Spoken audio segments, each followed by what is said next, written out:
Hi, good day. It's a pleasure to be here, and I'd like to thank the organizers of the Secure 2018 conference for doing a great job in organizing this nice event. My name is Stefan, this is Gabriel. Hi. We work with IXIA, which was just acquired by Keysight. IXIA is essentially a testing company, network testing company, but we also started doing security a few years ago. And automotive security is something that we are very interested in. So, just to get this presentation started, we're going to talk about smart car forensics and vehicle weaponization, and a little bit about sensor warfare at the end of the presentation. So yeah, a couple of words about ourselves. Yeah, so I'm Gabriel. I'm also known as the public transportation hacker back in Bucharest. I hacked the public transportation system a while ago, basically just a me-fair hack. But at one point I decided that I want to step up because they patched the whole infrastructure system, and yeah, I moved forward to hacking my car, and this is what we're gonna talk today together with my colleague Stefan.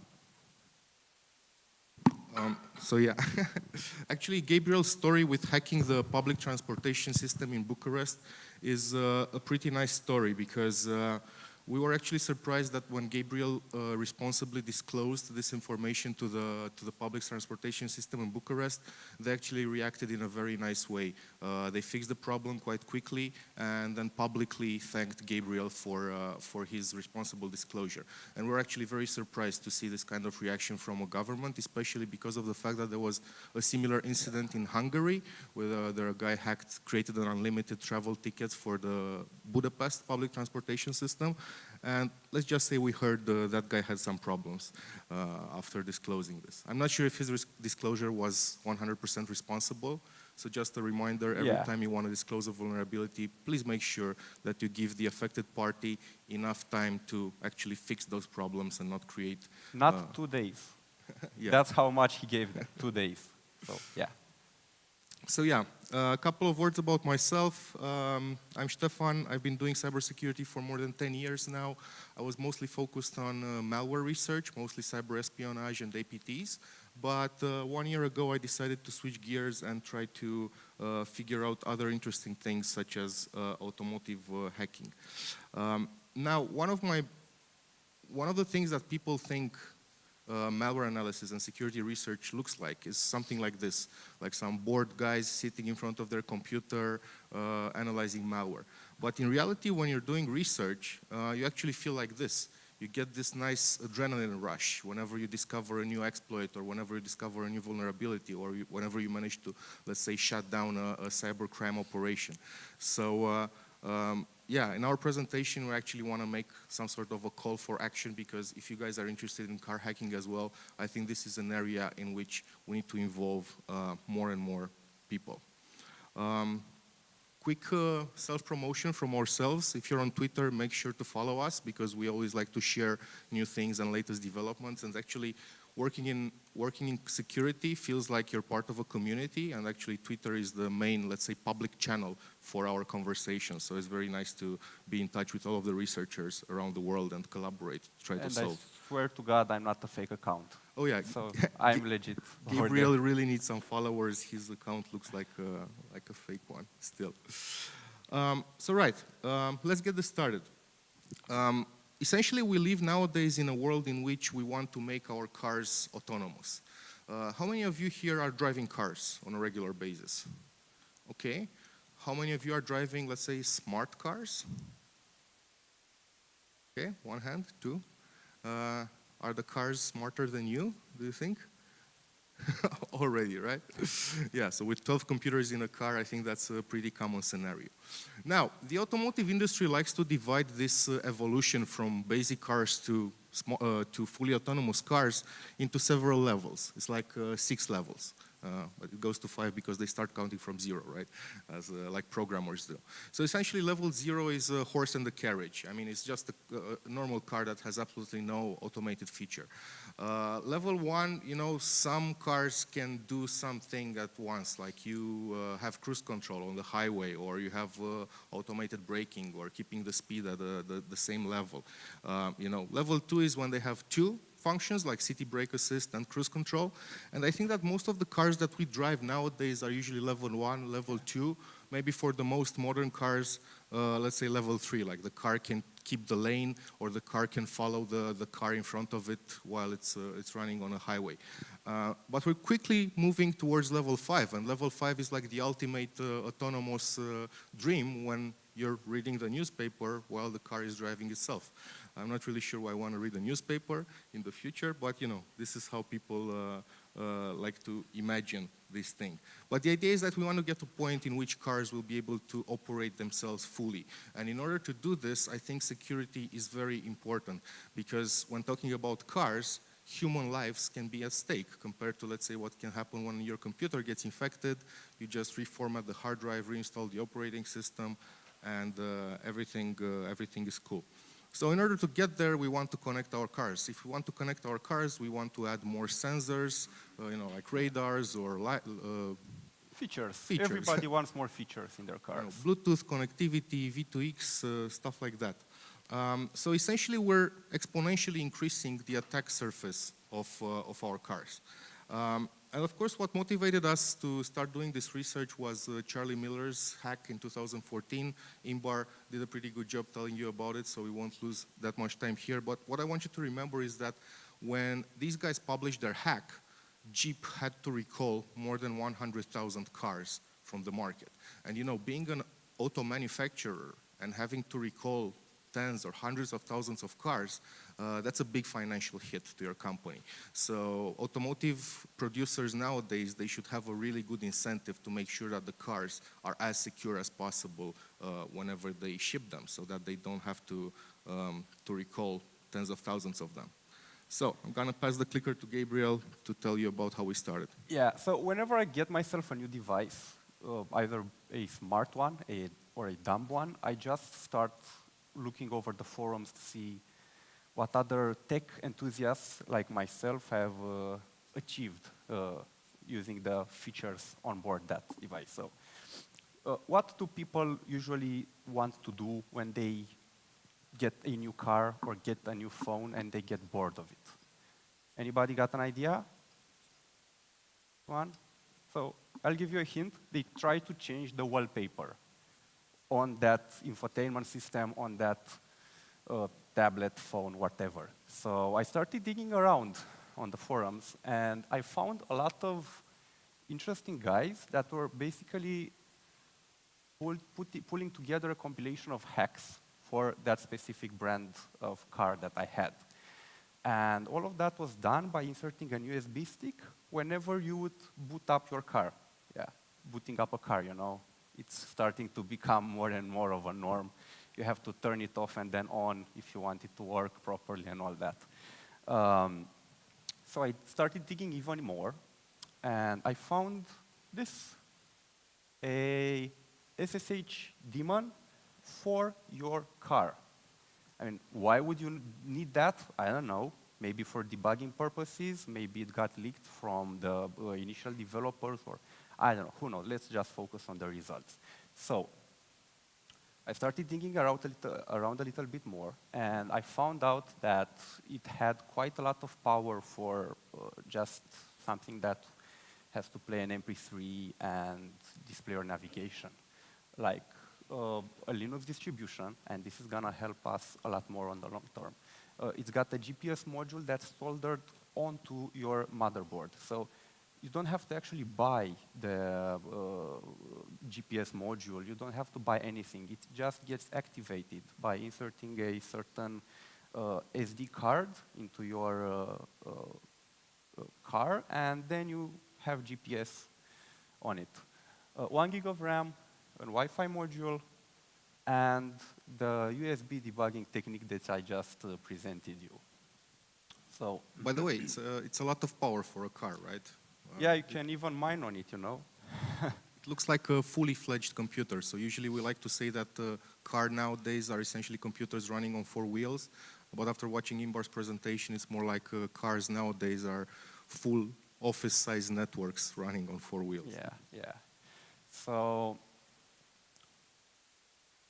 this is when we decided to just try to break into the car and see what we have there and worry ourselves with attacking it and doing any kind of nefarious deeds for later.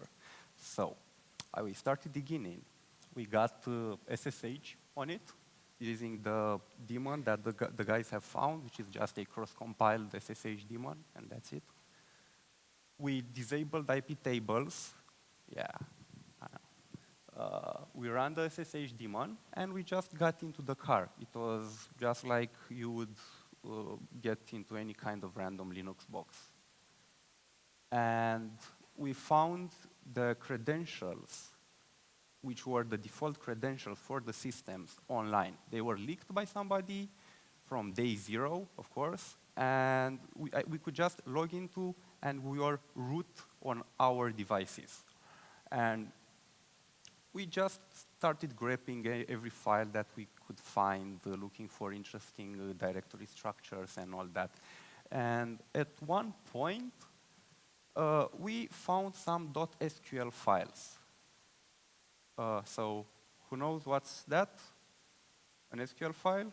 Okay, okay. So it's basically a database dump of a service that was running on my car. Now, what you need to know is whenever you connect a Bluetooth phone to your car, the car seems to do some kind of initial caching. They get all of your contacts, all of your call logs, all of your SMSs, everything that you have stored on that phone, especially if it's an Android phone, they get dumped to your car, and they aren't protected in any kind of way. So that's my agenda, my phone book. You could, if you would scroll up a little more to the left, right, sorry, you would also find the phone numbers. This is the recent call lists that I had on my actual car. So as you can see, I'm calling my girlfriend way too often, and my mom as well, so yeah. You should call me more often. Oh, there she is. She's poking me right now. And do you guys know what this is? What it looks like? Any ideas? Yes, those are GPS coordinates coupled together with street names, addresses, and whatever points of interest I had saved on my car. So this was a file called root_a. It was a strings dump. It was a binary blob, unencrypted. But we just did strings on it, and these were in root_a, and we had another file called root_b. Guess what it is? It's a mix and matching of my my favorite GPS routes. So you can extract all of the information that you want to know about your victim, where he goes, where he shops, everything about it, just by running that script and doing a little bit of forensics on that car. Everything is saved without any kind of encryption or whatsoever. And this is not all. We also found voice profiles, because your car has speech to text, and yeah, you just want to call somebody, you shout his name, and the phone calls that guy. The problem is that that info is also stored by your car in order to improve the efficiency of your of their text-to-speech engine. Vehicle status information, how hard you'd accelerate, how hard you would brake, and stuff like that. It might be harmless, but think what the insurance companies could do with all of this information. They could just charge you extra if you drove your car too aggressively, you know? And this is really interesting. So this is kind of like the metadata that I was leaking on my phone. I connected my phone with an USB cable to the car, and my car started crawling the whole file system to look for media files. Now, of course, I had some media files in my Telegram download folder, in my WhatsApp download folder, and so on and so forth. And this is how you would also find all of the channels that your victim might use to communicate over. Everything was neatly stored, coupled with the phone ID. So yeah, you could really build something interesting if you decided to use this kind of approach against a leased car or a rented car. But the problem is that this was all a feature. My exploit was all a feature that was being left there by the auto manufacturers. We actually tried to contact them, but we just couldn't reach anyone. And I think Stefan has a lot more enlightening info about that. Right. The feeling that we got after doing the forensics part on this car was that the automotive industry, the engineers that were in charge with building the system, they were very good developers. They were developers who had very good experience in developing embedded systems for cars, but they are developers who never worked on such a system which should be connected to the outside world, because historically speaking, the car's infotainment systems were always disconnected. You didn't have any kind of USB, any kind of Bluetooth or Wi-Fi or 3G or anything like that. So probably the way the story went was one day somebody from management, they came to the development team and told them, hey, now we have to connect the cars. So they just took all of that old infotainment code and they added some connectivity without even thinking about security practices. And of course, not all car brands are doing this. There are some car brands which are taking security more seriously, and we're happy to see that there's happening more and more. But still, the problems that you manage to find on these systems are very old. So the thing is, the security industry, the automotive industry has a very, let's say, complex process whenever they want to put out a new car to the market. It's a process that takes a long time. And if you look at this picture, you can see that they don't really care about security. You can't really see security there. You have safety there, up there, but safety means stuff like airbags and brake ABS and stabilization systems and stuff like that, but not really security. So this took us to the second part of our project, which we called Vehicle Weaponization. After doing the forensics part and trying to understand what that system is capable of and what kind of things you can do with it, we tried to put ourselves in the skin of an attacker and see what somebody who has bad intentions could be able to do if they got full control over your car's infotainment system. Or what you can do for your car, Worry not what your car can do for you, but what you can do for your car. Right. So what we essentially did was to create a proof of concept script. It was essentially a bash script that was using only modules and files that were already available on this infotainment system to basically do a few things. We essentially used cron as a persistence to keep that script alive, to make sure that that script starts whenever the car is turned on. And what we would do, we would constantly look for open Wi-Fi networks, and we would plot this data into a log file. No SQL database for us. We are rudimentary like that. At the same time, we would constantly log the GPS coordinates from the GPS module. And by the way, this was an interesting thing. The car comes equipped with a physical GPS module, whether you paid for navigation or not. So even if you didn't pay for navigation, you still have the GPS there. It's just a question of, from a software point of view, to enabling it. And whenever we could find an open Wi-Fi network that we could connect to, we would upload that file with the logged GPS coordinates with the logged GPS coordinates in the SSIDs of the Wi-Fi's to a server that we control. So essentially reached a situation in which the car is war driving by itself without you needing to have a laptop for war driving. But you can see a similar scenario being used, for example, for surveilling somebody. So something like the police, instead of actually putting a physical GPS tracker under your car, I'm sure you all watch Breaking Bad or Better Call Saul. They can just do this via software. So how can you detect such a bug, such a tracking device on your car if it's deployed via software?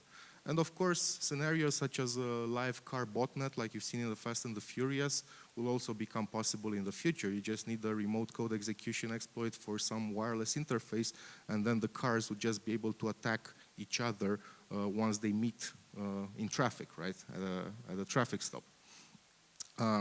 So yeah, in order to explain our little project to our managers, we had to draw this nice picture. We essentially plotted these Wi-Fi networks on a map. This is the area in Bucharest where Gabriel lives, and all of those are Wi-Fi networks that were detected just by giving one run with the car.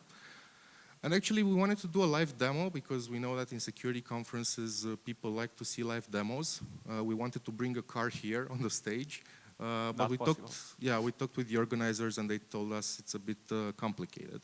But what we managed to do was, before coming here, actually before doing this presentation for the first time, we recorded a video of the car's infotainment system.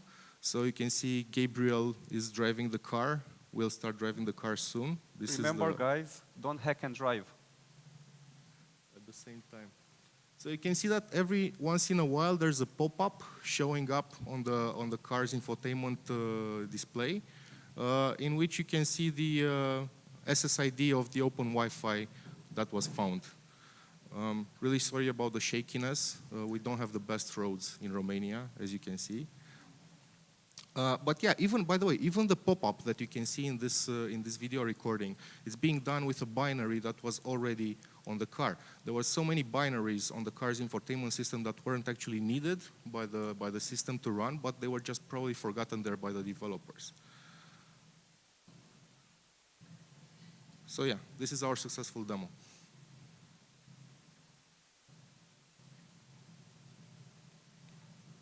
Not very exciting, but you need to imagine it, without those pop-ups, the driver wouldn't see anything happening. So please, a round of applause for our roads in Romania, which are perfect. Thank you. And by the way, I've been asked a couple of times. I haven't released the code for that yet, but I will be releasing a POC which will allow you to track your own car in the near future. So stay tuned. I'm gonna put it on GitHub and tweet it around. So if you have something, I bet that you all just got it. I mean, figured out what kind of car I drive. We haven't had any kind of response from the vendor, so we can't actually name them, unfortunately. But yeah, I'll be putting that code online. Check it out. It's gonna be awesome. And yeah, I got a question from a journalist when we initially talked about this, and he just asked me to put a message on the dash, on the infotainment system, and just say something, your car has been hacked. You need to pay 1 Bitcoin in this address if you wanna drive it again. And I looked at him and said, yeah, not bad. Thanks for the idea. Because if you look at how ransomware works, you usually pay if the price of the data, the value of the data is greater than the ransom. In this case, the value, you don't value the data, but you value your actual device. So when you pay around, 20, 30,000 euros for a new car, paying $500 to some shady guy, I don't know, somewhere around the world, sounds like a bargain if you just got your car bricked because of that. And fun stuff, we actually got our car bricked at one point in the past. We went to the dealer and just told them that lightning struck. It was just that, yeah. And we managed to repair everything in warranty, so all good. But yeah, even though these are Photoshops, it won't take long until we're gonna see actual ransomed cars. And we can even try to look into the future and see more ways to exploit a car. You have the CAN bus. The CAN bus is usually secured, and I think Inbar explained that you can do all kind of stuff when you have access to it. Of course, it's a little bit protected from the infotainment side, but as long as somebody can get inside your car and insert that USB stick, he can also short certain pins on the chip that tries to protect the CAN bus, put it into bootloader mode or whatever, or pass-through mode, and presto, you have access to the CAN bus. But why try to stop the car by using the CAN bus, by spoofing signals from the radar or stuff like that, when you can just jam the radar? these are some guys on some forums that are robot battle enthusiasts. And they are basically trying to come up with a jamming system for the ultrasonic ranger on the enemy's robots. So they actually did that. It's not street legal in robot battles, but yeah, what can you do if they use it? You can actually detect it on the spot. And this gave us a really neat idea. Most of new cars have ultrasonic rangers, which operate in the 40 kilohertz range or something like that you can just jam. And when you jam them, they have a certain feature that actually hits the brake on your car because it thinks that there's something in front of it.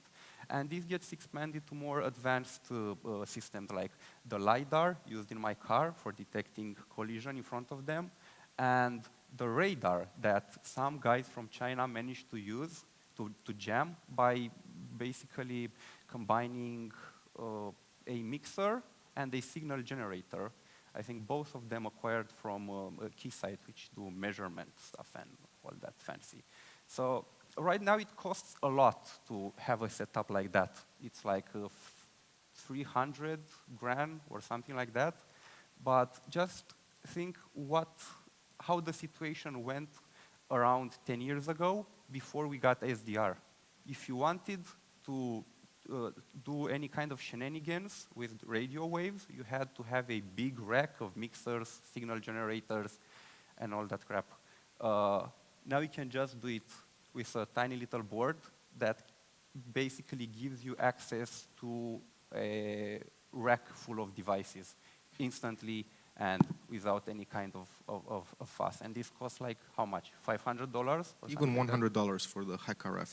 Yeah. So we really would like to encourage everyone who is interested in doing something like this to start looking into SDRs and radio frequency hacking, because this is an area that is vastly underexplored. It has a very cheap cost of entry, so there's a lot of stuff to learn if you start doing radio things. Yeah.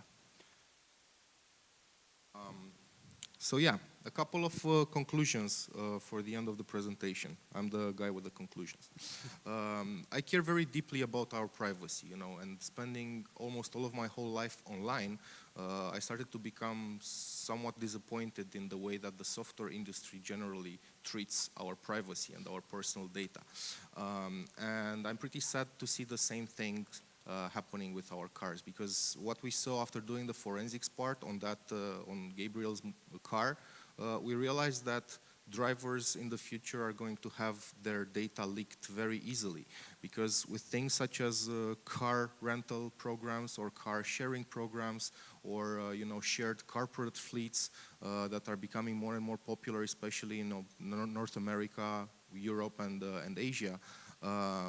The future is like this. We will all be using the same cars, and we will switch from one car to another. I mean, it makes no financial sense to own a car that, 80% of the time you just keep it parked in front of your apartment or house. So when we get there and all of the economy is being shared and all the cars are being shared, you essentially become very vulnerable, because how many of you actually think whenever you rent a car that if you want to connect your phone via Bluetooth or via USB cable just to listen to your favorite songs, all of the data from your phone is going to be stored on the car's infotainment system persistently and unencrypted. By the way, when we did this forensics research, we tried to factory reset the car's infotainment system just to see if the data would go away. And of course, some of the settings would reset, some of the data would be gone away, but not all of it. And even if the data, even with the data that is being deleted, that data is never securely deleted. So somebody that wants to do forensics on a car will be able to extract very easily relevant information about the car driver. And by the way, this is actually an area in our industry that is booming right now, which is smart car forensics. Law enforcement organizations around the world, they always do forensics on computers or on phones whenever they arrest somebody, because a computer or your phone can reveal a lot of information about that person's illegal activities. So it's already happening in some countries. I'm not sure about Poland or Romania, but it's already happening that police is hiring private forensics companies to try to extract as much data from a car's onboard computer so that they can prove that somebody is, innocent or guilty when it comes to trial. So smart car forensics is gonna be a thing. What makes me sad is that the evolution of technology is always a double-edged sword. Like, we want our cars to be more connected, we want our cars to be more smart, but at the same time we have to realize that we're opening up different doors through which our attackers can attack us. So yeah, we need to understand that. We usually understand it in the security industry, but I'm not really sure about the software development world. But I'm usually an optimistic person, not a pessimistic person. And actually what gives me hope is that whenever we look at the history of the automotive industry, we see that they have a pretty good track record when it comes to ensuring the physical safety of the passengers. Like nowadays, whenever you buy a car, it comes pre-equipped with some of the best safety technologies that we have, things like seat belts, airbags, ABS, stabilization, stuff like that. It comes free with the car. So I would like to see the same thing with security. I don't want our cars to have the same faith that our computers have. Like, we buy a laptop and then we go and buy an antivirus for the laptop. Like, I don't want to buy a car and then go and buy some airbags for the car. I want to buy a car and have it come pre-equipped with the best safety technologies that there are. And actually the automotive industry is pretty good at accepting regulation that has a positive impact on the drivers and passengers' safety, because we have these crash tests. So whenever there's a new car coming on the market, you can very easily look up information about how that car is going to react in case of a frontal crash or a side crash or any kind of crash. And I think I would like to see the same thing happening with cybersecurity, things like a Euro NCAP test, but for security, so that whenever you buy a new car, you can understand very easily if they ignored security when they developed the car or not.